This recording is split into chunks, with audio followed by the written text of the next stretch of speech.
यह सुंदर सा गांव गोकुल है, जहां हर सुबह सूरज की किरणें धरती को सुनहरी चादर ओढ़ा देती थीं।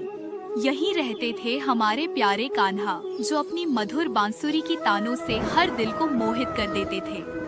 गांव की गलियां गोधूली बेला में गायों की घंटियों की मधुर रुंझुन से सज जाती थीं।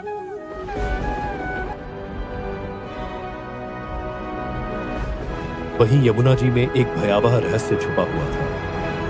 यमुना जी की गहरी और ठंडी धाराओं में एक विशाल काला और विषैला नाग कालिया रहता था, जो अपनी खतरनाक शक्ति से पूरी नदी को जहरीला बना चुका था। उसका फुफकार इतना डरावना था कि पूरी गोकुल की भूमि कांप उठती थी।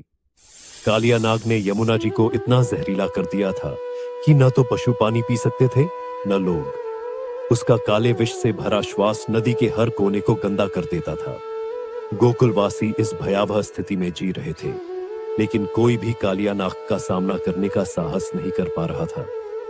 भगवान श्री कृष्ण, जो उस समय छोटे से बालक थे, ने यह ठान लिया कि वह इस समस्या का समाधान करेंगे।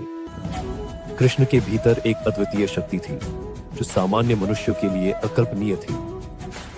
एक दिन कृष्ण अपने दोस्तों के साथ खेलते खेलते यमुना जी के किनारे पहुंच गए। सभी बच्चे खेल रहे थे।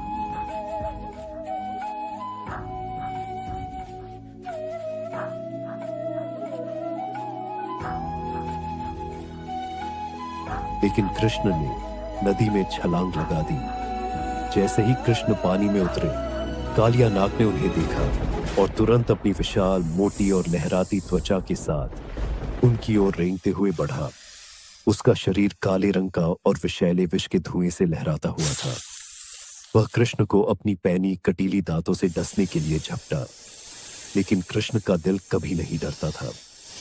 कृष्ण ने कालिया नाग की ओर देखा और उसकी आंखों में गहरी नफरत का एहसास किया। उन्होंने अपनी छोटी सी उंगली से कालिया नाग को छुआ और उसे चुनौती दी। कालिया नाग गुस्से में आकर अपनी पूरी ताकत से कृष्ण पर हमला करने के लिए कटा, लेकिन कृष्ण ने उसे अपनी तेज गति से चकमा दे दिया। इसके बाद कृष्ण ने एक डरावना कदम उठाया।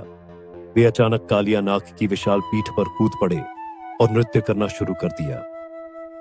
जी हाँ, कृष्ण ने कालिया नाग की पीठ पर कूदकर उस पर नृत्य करना शुरू किया। यह नृत्य ऐसा था जैसे कृष्ण की हर चाल से कालिया नाग के भीतर की सारी शक्ति बहकर खत्म हो रही हो। जैसे ही कृष्ण ने नृत्य करना शुरू किया, कालिया नाग बुरी तरह तड़पने लगा। उसकी विशाल आंखों से आंसू बहने लगे और वह कांपने लगा। कृष्ण का नृत्य इतना रहस्यमय था कि कालिया नाग को समझ में आने लगा कि वह कृष्ण के सामने एक मामूली प्राणी है। उसकी सारी शक्ति और विष कमजोर हो चुकी थी। उसकी सारी दुनिया, जो उसने यमुना जी के जल में बनाई थी, अब नष्ट हो रही थी। कालिया नाग ने कृष्ण से क्षमा की याचना की और माफी मांगी, क्योंकि उसे एहसास हो गया था कि कृष्ण के सामने कोई भी बुरी शक्ति नहीं टिक सकती। कृष्ण ने उसे माफ किया, लेकिन एक शर्त रखी। वह अब गोकुल में न रहे और यमुना जी के जल को फिर से शुद्ध करे। कालिया नाग, जो पहले एक डरावनी और आतंक फैलाने वाली ताकत था, अब कृष्ण के सामने नतमस्तक हो गया। उसने कृष्ण के आदेश को स्वीकार किया और गोकुल छोड़कर समुद्र की ओर चल दिया। इस घटना के बाद यमुना जी का जल शुद्ध हो गया और गोकुल वासियों को राहत मिली।